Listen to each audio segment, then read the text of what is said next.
Good morning, Heartbeat Aunt Gwen. Good morning, good morning, good morning, Heartbeat Juanita and Heartbeat Andrea. Good morning, good morning, good morning. Can you guys hear me okay? Good morning. Okay, cool. Good morning, Heartbeat Aliyah. Good morning, good morning, good morning, and happy Monday to everyone. I hope that you guys had a great weekend. I hope that today you woke up feeling blessed. I hope today you woke up feeling like something good is about to happen to you because it is. This is the day that the Lord has made, and we will rejoice and be glad in it. So you should get excited just about living this morning, just about having another opportunity to do things right. Good morning, Heartbeat Alicia and Heartbeat Belinda. So glad you guys could join us. And so this morning, I'm going to get right into it. This morning, the weekly dosage is unlimited forgiveness. Yes, unlimited forgiveness. And so this morning, or this week, I guess I should say, we're going to get back into the matters of the heart. You know, the last couple of weeks, I've been telling you what God has been saying as far as moving forward, the next level, upgrade, and elevation. But how many of us know that if we don't get these matters of our hearts fixed, if we don't allow God to mend them, then we won't see the next level. We won't see the upgrade. We won't see the elevation. We won't move forward. And so that's what the ministry of God Wants Me Whole is about. It's about putting your heart back together so that you can function, so that you can be whole, which means lacking nothing, missing nothing, lacking nothing, nothing's broken. Amen. And so that's what we're going to talk about today. Unlimited forgiveness. And we know just living in this world, sometimes it is hard to forgive people. You know, we can forgive you if you do something once, but when you're like a repeat offender, sometimes it's hard to continuously forgive that person. But God wants us to be like him. In fact, he says we're made in his image. And so that if we're made in his image, that means that we can do what he can do, and we can do even greater works. And so this morning, that's what we're talking about, unlimited forgiveness. And so I want to talk about the account that's in Matthew 18, where Peter asks God, you know, how many times must I forgive a person? And he says 7. And actually back in that time, the norm was to forgive a person 3 times. So Peter was actually being, you know, like, okay, I'm giving him a little bit more grace. I'm giving him a little bit more mercy. 7. And Jesus responds and he tells him, no, not 7. He says 7 times 70. So can you imagine the life that we live and you have to forgive somebody that many times? Well, that's what God is saying. And of course, he's not literally saying count 70 times 70. What he's really saying is it should be unlimited. You should not be keeping count. You should not be a bookkeeper of emotions. You should not be, you know, like, okay, you did this once, you did this twice. That's not God. And what he's saying is this, that when we do that, we are not acting like him. Somebody say, I got to do better. And so then the story goes on to say, he says 70 times 7. And so then the story goes on to say, he said, you know what, let me just give this parable. You know, let me just tell you, he said, I'm going to liken it to the kingdom of heaven. And he says that there was a king who came to take account of his things. And it says that one of the debtors was called in, and this debtor owed him what would probably be equivalent to millions and billions today, owed the king this much. And, you know, he said, okay, you don't have the money, then I'm going to have to take your wife, I'm going to have to take your kids, I'm going to have to take, you know, your family and everything that you own to get this debt paid. It says that this person then falls down on his knees and he begs the mercy of the king. Please, please, please be patient with me. Give me more time so that I can pay this debt. It says that the king then had compassion towards him and that the king set this person free. He said the debt is canceled. It then says this same servant goes out, runs into another servant that owes him money, which is like peanuts compared to what he owes told the king. And it says that this servant grabbed this other servant by the neck like he choked him. He was violent, and he was just like, where's the money that you owe me? And it says that that servant did the same thing as he did. He begged for mercy. He said, be patient with me. Give me a little bit more time that I might pay you. But it says this first servant didn't have any mercy. He didn't have any grace. In fact, he threw him in jail. It says then the spectator saw what was going on. And it says that after the spectators saw what was going on, that they let the king know what was going on. The king then calls for that particular servant and says, you wicked person, how could you do this? You mean to tell me you couldn't even extend the same grace to somebody else that I extended to you? It says the story ends with him being placed in jail, being tortured. And then it says this, and Jesus says this, that this is what will happen to you if you don't forgive your brother or your sister. So Pastor G, what are you saying? So I want to walk back through this story and show you how when there's unforgiveness in your heart, how it takes you much further than you want to go. The late, great Pastor Bill used to say, sin will take you farther than you want to go, and it'll keep you longer than you want to stay. And so if we walk back through this, as I read this account over and over again, I saw brokenness all over it. And so it says that this first servant, it says that he begged for mercy and that he was given mercy. So he was forgiven of that debt. But then it says he went out, ran into another servant, and he wouldn't give the same grace and mercy to another one. Why is this? I asked myself, I said, okay, so why wouldn't he do the same thing? And that's what happens when we have unforgiveness in our hearts. We aren't totally free. You see, he was given freedom. His debt was canceled, but because he had so much other stuff in his heart, it clogged his heart up. He couldn't even enjoy his freedom. What are you talking about, Pastor G? It says that he got angry. He got angry. Now get this. You were just released of millions, billions of dollars of debt. You run into somebody that maybe owes you like hundreds or thousands.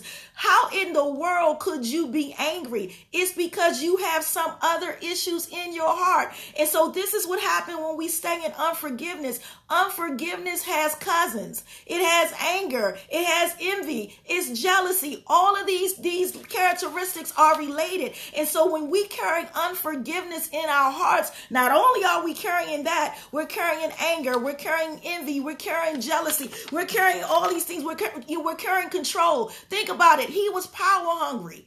He knew that this person owed him some money. It says he grabbed him by the neck. One translation says he choked him. That's anger built up on the inside of you. And so when you're walking around in unforgiveness, you have opened the door for all of these other negative characteristics to come into your life. Look, it says that he had an option. He could have given that man the same grace that he was given, but he was power hungry. He wanted to be in control. And sometimes when we have unforgiveness in our hearts, it opens up other things. And so what are you saying? Think about it. I'm going to start walking down the street a little bit. We carry these things from our childhood. So think about this. Something happens to you in your childhood, right? And you can, let's just say your mother or your father say some words to you that aren't really good. So it hurts your feelings really bad. And so then you go on as an adult and you carry this. You've never dealt with it. You begin to mistreat other people. Why? Because you've got some unforgiveness in your heart. You can't get your mom or your dad back. So you take it out on others. And this is what happened here. This man has some things in his heart that the Bible had to. At least this is what I think. This is Pastor G saying it. The Bible doesn't say this. This is what Pastor G thinks. He had to have had some other things in his heart, because there is no way in the world that you could be released from $1 million/billion debt and you go out and see somebody and they only owe you hundreds or thousands, and you take matters into your own hand, that you get that angry and you cannot forgive someone else. And so you've got to get to a place now where you've got to learn to release this. So my prayer for every everyone that's listening this morning. And please make sure that you share this video so that others may be free. My prayer for you this morning is this, that whatever is stopping you from walking into your fullness, walking into your wholeness, that God will release that thing on today. That today this message will hit each person differently, and that if there's anyone that's dealing with unforgiveness, you know what? You could be dealing with unforgiveness and not even know it. How do you know if you're dealing with unforgiveness? Do you hear someone's name and it causes the heebie-jeebies for you? Do you get all upset if somebody says a certain name? If so, then you're walking around in unforgiveness. And God says this, that we are to forgive a person each time they offend us. It doesn't matter.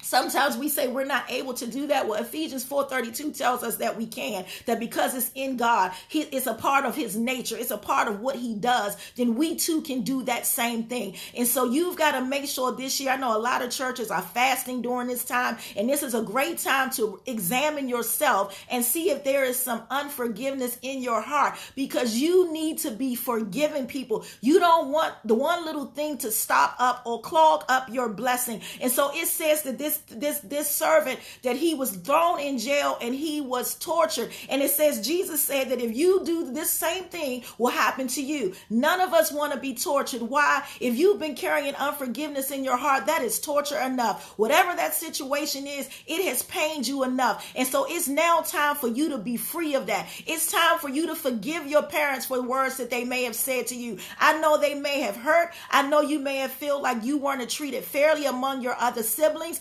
I know that, there are things that have been said, things that have been done, but I want you to know this. You have been carrying that baggage way too long, and Jesus wants to heal you on this morning. He sent this message specifically for you. That is how much he loves you. He wants to come and take the broken pieces of your heart. He wants to put those pieces together again. He wants to give you a brand new heart where you can love again, where you can feel again.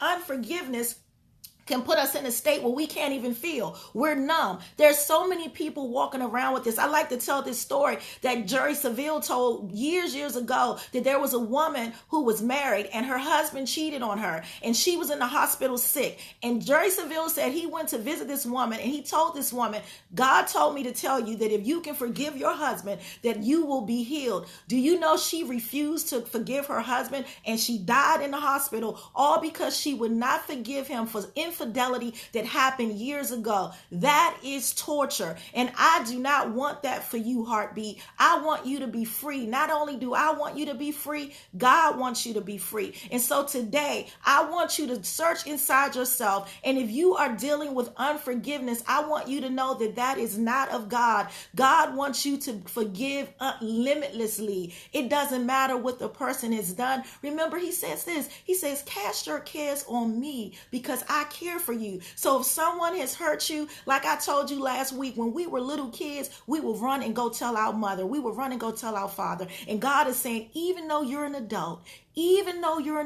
and I know you think that you can handle this thing on your own, but you cannot. It is stopping you from walking into your destiny. He says, bring it to me. Come as a little child. Tell me your feelings. Tell me what's going on. Tell me how deeply rooted it is, and allow me to caress your heart. Allow me to go in and remove that thing. You don't have to carry it. You've been carrying it way too long. You weren't built to carry this. Jesus is saying this. I'm the one that went to the cross for all of these things so that you wouldn't have to. So give me that unforgiveness. Release that person of that debt so that you are no longer in torture. Release that person today. Heartbeats, I behoove you, I beseech you, I beg you, please release that person today. Release that individual today. It's not about that person. It's about you. Forgiveness is about you. Forgiveness, look, if you stay in a state of unforgiveness, it's like you drinking poison and expecting the other person to die.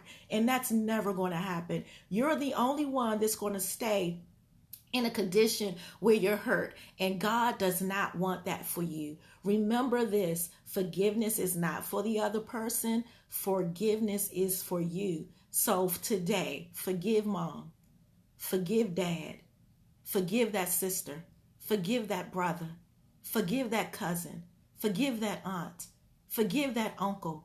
Forgive that coworker. Forgive that friend. Release it on today. Forgive that neighbor. Think about it. People have so many things going on. And when people lash out you, just like this servant in the account we looked at, they have other things going on. They don't really mean it. Hurt people hurt people. And so you've got to realize you don't want to be that hurt person. You don't want to be that person that because you've got something on the inside is causing you to lash out or to be mean to others. That is not who you are. So today, Jesus has come into your space. He's come to caress your heart. He's come to tell you that he loves you so, so much. And that's the amazing thing about God, the amazing thing about Jesus. He'll come get you just where you are. And today he's saying, I've come to heal the brokenness in your heart. And so I want you to say something after me. Say, God wants me whole, and I'm getting whole by the minute. And I know I tell you to say this every week, but you've got to mean it. You've got to know that God truly wants you whole. He does not want you in a state of brokenness. Why? Because he loves you oh so much. He wants to heal the brokenness in your heart. He wants to caress it. You know how when somebody massages you, it feels so good? Well, that's what Jesus came to do this morning. He wants to massage that big old heart of yours. I know you have a big heart, and I know that's why you get your feelings hurt, because you have such a big heart. But know this, God has come to save the day for you. This day was created just for you, ordained just for you to get whole. And so receive your wholeness on today and know that God loves you. Amen. So that is your weekly dosage. Unlimited forgiveness. Continue to forgive as God forgives you. I love you guys a bunch. Again, please share this. Please subscribe to our YouTube channel if you haven't already. And know that I love you most much. And I will see you guys next Monday morning right here at 7:30 a.m. where we will continue to tackle matters of the heart so that you can go to that next level, so that you can elevate, so that you can upgrade, so that you can receive restoration and restitution of all things. Remember, this is your year. This is when you're going to see the manifestations of God move in your life like never before. But you've got to get that heart together. Your heart has got to be pure. Your heart has got to be clean so that God can use you in ways that you can't even imagine. I'm here to tell you this morning that you're about to walk into rooms that you never thought that you could walk into. God wants to do the amazing in your life. He wants to upgrade you. He has plans for you that you can't even conceive right now, but he needs you to release some people in your life so that he can take you to the next level. You know, forgiveness is like carrying baggage. You know, sometime on an airplane, and I know I said I was getting ready to leave, but God is still flowing, and so I'm gonna keep flowing. You know, forgiveness is like carrying extra baggage on an airplane. You know how sometimes they say your bag is too heavy? You have to check that. Well, today is the day that you got to check that forgiveness. Today is the day that you leave it at the airport so that you can take the flight and elevate, so that you can upgrade and go where God wants you to go. I'm telling you, he wants to do the amazing in your life right now. It's like, make sure you tell them, get this together. And so I want you to release that person. I don't care how long you've been carrying it. You can do this. You can do it. All you have to do really is just sit back where you are and say, God, I surrender. Take this from me.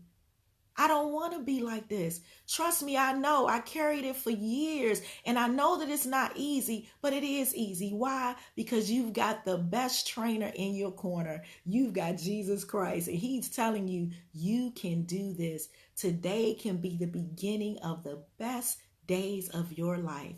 Release that person. Amen. I really do. I'm leaving this time. I love you guys a bunch. I hope that you have a great week. Look out for falling blessings. Look out for favor to run you down and knock you over. I'm telling you, this is the year that God is just going to do the amazing things in your life. So look out for it. I love you a bunch, and I'll see you guys next week. Bye-bye.